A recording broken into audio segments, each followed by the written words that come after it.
Assalamualaikum warahmatullahi wabarakatuh. Sama-sama kita muliakan para habaib, para alim ulama, tokoh masyarakat, orang-orang tua yang mungkin umurnya jauh lebih tua dari saya, hadirin dan hadirat yang dimuliakan oleh Allah Subhanahu wa taala, wabil khusus guru kita Habib Abdurrahman bin Husin Latos, kita doakan memberikan panjang umur beliau, sehat walafiat, diberikan keberkahan oleh Allah Subhanahu wa taala.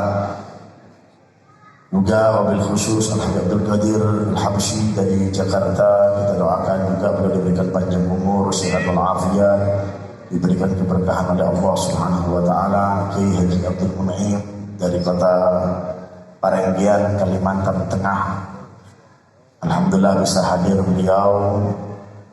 Mudah-mudahan kita doakan beliau diberikan panjang umur, sehat walafiat, diberikan keberkahan oleh Allah Subhanahu wa taala. Ustaz Fuad Badahda, Ustaz Muzaki, Sayyid Husin Kadafi Fata'ah, Ustaz Tian, Sayyid Rizal Al-Kaf, dan Ustaz Khazin Mustafid, dan segenap para alim ulama, para habaib yang tidak bisa satu persatu namanya saya sebutkan tanpa mengurangi rasa hormat kami kepada antum. Juga segenap yang hadir, juga ada rombongan malam ini dari kota Teluk Agung, alhamdulillah terima kasih banyak dengan hadirnya antum. Beberapa mobil datang juga dari kota Jombang, terima kasih banyak. Dari kota Kalimantan juga terima kasih banyak yang sudah hadir. Juga yang perempuan, hadirin dan hadirat, para syarifah, syaraif yang dimuliakan oleh Allah Subhanahu wa taala, juga yang menyaksikan live streaming ini baik dari YouTube Majelis Rasulullah SAW Jawa Timur atau dari fanspage kami Habib Idrus bin Muhammad Al-Idrus. Mudah-mudahan antum semuanya, kita semua diberikan keberkahan oleh Allah, panjangkan umur kita oleh Allah dalam taat kepadanya, luaskan rezeki kita oleh Allah Subhanahu wa taala, yang sakit disembuhkan oleh Allah Subhanahu wa taala, yang belum mendapat pekerjaan diberikan pekerjaan yang halal oleh Allah Subhanahu wa taala, dikuatkan iman dan Islam kita oleh Allah. Dan permintaan kita yang paling agung, ya Allah, jikalau kami wafat, wafatkan kami dalam keadaan husnul khatimah. Ya Allah biha, ya Allah biha, ya Allah bihusnil, sama-sama, ya Allah biha, ya Allah biha, ya Allah bihusnil, lebih keras, ya Allah biha, ya Allah biha, ya Allah bihusnil khatimah. Amin, amin ya rabbal alamin. Kita minta kepada Ki Haji Abdul Mun'im dari kota Parenggian, Kalimantan Tengah. Beliau ini adalah pimpinan Pondok Pesantren Al-Fajar di Kalimantan Tengah Parenggian ini, yang sosok beliau ini sangat tawadu, dan dakwah kami di Kalimantan Tengah Parenggian itu diperkasai. Pertama, beliau yang mensupport kita, memberikan sponsor kepada kita hingga kita masuk perdalaman, dan saya banyak belajar dari beliau.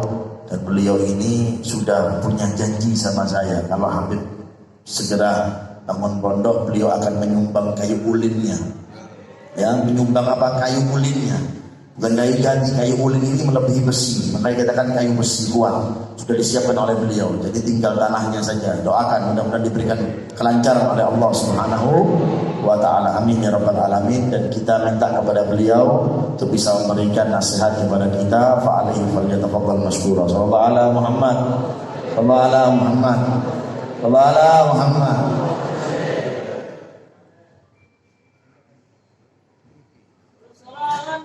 Allah sekali.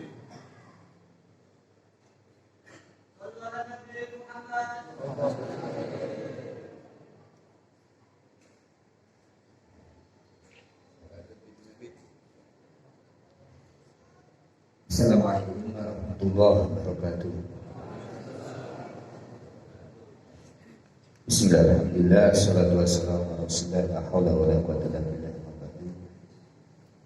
Para habaib, para ulama, para kiai, wabil khusus adilana, wabil ruhina, Idris Muhammad Idris berserta sekeluarga yang para hadirin dan para jamaah. Syukur alhamdulillah, sallallahu alaihi wasallam, semoga tetap tercurah kepada Rasulullah sallallahu alaihi wasallam beserta para sahabat, keluarga dan yang dialah Amin. Mohon maaf kepada para jamaah.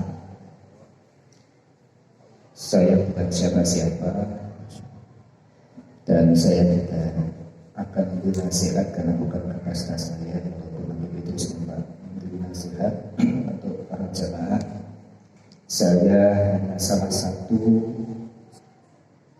dari sekian ribu santri dan jamaah Majelis Rasulullah SAW yang ada di Kalimantan Tengah.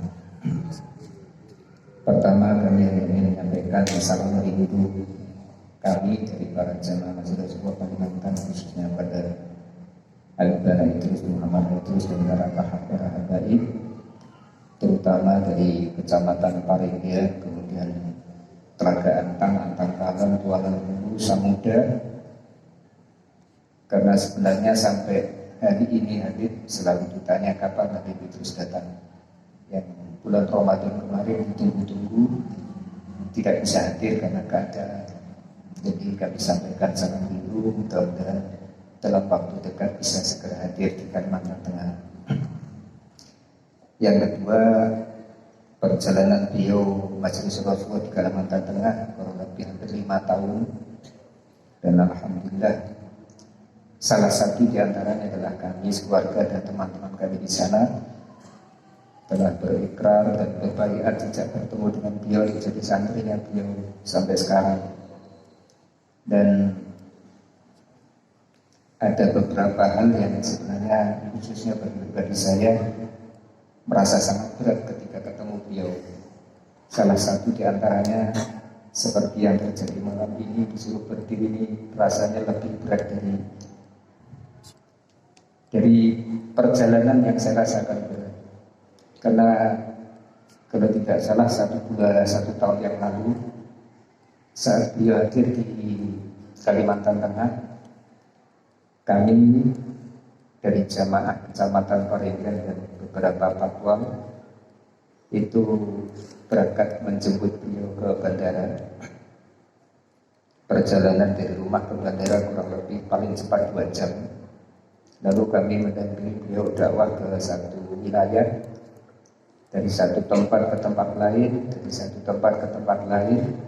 Ketika saat panas jalannya berdebu, ketika saat hujan jalannya berlumpur, kami jatuh bangun. Dan kalau tidak salah waktu itu 3 hari 3 malam kami mendampingi beliau. Bahkan saat itu sempat tertidur di tengah hutan, di pinggir sungai, di seberang sana dihadang oleh orang mampu bawa senjata. Dan perjalanan beliau di sana tidak seperti di sini. Mungkin di sana dalam jarak tempuh 1-2 jam tidak ketemu warung, tidak ketemu orang, itu sudah biasa. Dan itu bagi kami sudah biasa, dan kami tidak merasa berat karena kami sudah dilatih seperti, karena kami ada di pedalaman Kalimantan Tengah, ya katanya sudah terlatih seperti orang hutan. Jadi tidur dimanapun kami siap, bahkan kami merasa kasihan dengan beliau. Tapi itu tidak terasa berat bagi kami. Tapi yang paling berat ketika disuruh berdiri ngomong. Untuk itu kami mohon kepada para jamaah yang bisa mendoakan beliau selalu sehat walafiat, diberikan panjang umur. Dan yang kedua mohon dengan hormat. Jadi kami mohon dengan hormat bagi khusus kepada Umi. Mudah-mudahan setelah dengar cerita kami jangan sampai Habib terus dilarang untuk datang ke Kalimantan. Itu ada satu musibah bagi kami.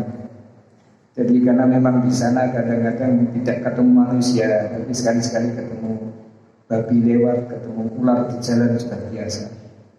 Bahkan kaki beliau yang mulia pun pernah turun di jalan berlumpur. Bahkan kami juga pernah pulang itu seluruh teman-teman pengawal tidak pakai baju, tidak pakai celana. Kenapa? Harus tarik-tarian untuk melepaskan mobil yang terpatak di tengah jalan. Itulah kondisi di sana, dan alhamdulillah Adibana Idris Muhammad Khusus ini tidak merasa keberatan dan siap membimbing kami di wilayah yang ada di pedalaman. Kemudian yang kedua, alhamdulillah untuk daerah-daerah yang didatangi Habib ada Majelis Rasulullah di sana cukup luar biasa sambutannya, dan terjadi perubahan yang sangat drastis. Yang dari masyarakat asalnya kurang kompak menjadi kompak, yang semangat dakwahnya kurang jadi bersemangat, yang asalnya mungkin masyarakatnya kurang syiar, menjadi sangat syiar, bahkan sering menanyakan kapan Habib Idrus datang. Mungkin itu yang dapatkan hasil. Yang terakhir, mohon maaf kepada Ibana, memang kami dan pertama teman-teman ada janji dan juga beliau minta untuk dikirimi kayu ulin, tapi sampai sekarang kami mau ditaruh di mana? Karena katanya beliau belum ada lokasi, oleh karena itu mohon doanya mudah-mudahan segera dapat lokasi strategis, sehingga karena beliau sering bilang sangat merindukan ingin ada pondok pesantren, dan kita pun hanya bisa membantu. Karena mohon maaf, kami sering bilang sama Habib Idrus, kalau bisa suruh jadi orang alim, tapi ternyata jadi orang alim tidak mudah. Orang seperti saya caranya sampai kiamat mungkin sudah jadi orang alim. Kalau tidak bisa jadi orang belajar pun juga persyaratannya cukup berat. Yang kedua, menjadi pendengar.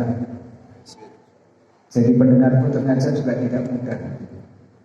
Kemudian yang terakhir, jadilah pecinta. Dan ternyata untuk mencintai ini pun juga kami sampai sekarang pun masih merasa ragu-ragu apakah cinta kami ke beliau dan para hamba ini bertepuk sebelah tangan. Kami juga tidak tahu. Kami hanya berharap mudah-mudahan dibalas cinta kita.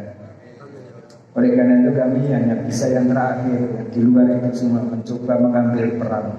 Mudah-mudahan apa yang kita lakukan selama ini mendapatkan keberkahan, karena orang seperti kami, keluarga kami, teman-teman kami di Kalimantan jangankan belajar, ngobrol, kami ketemu bisa bersalaman, memandang wajahnya itu sudah satu kebanggaan tersendiri bagi kami untuk yang ada di sana.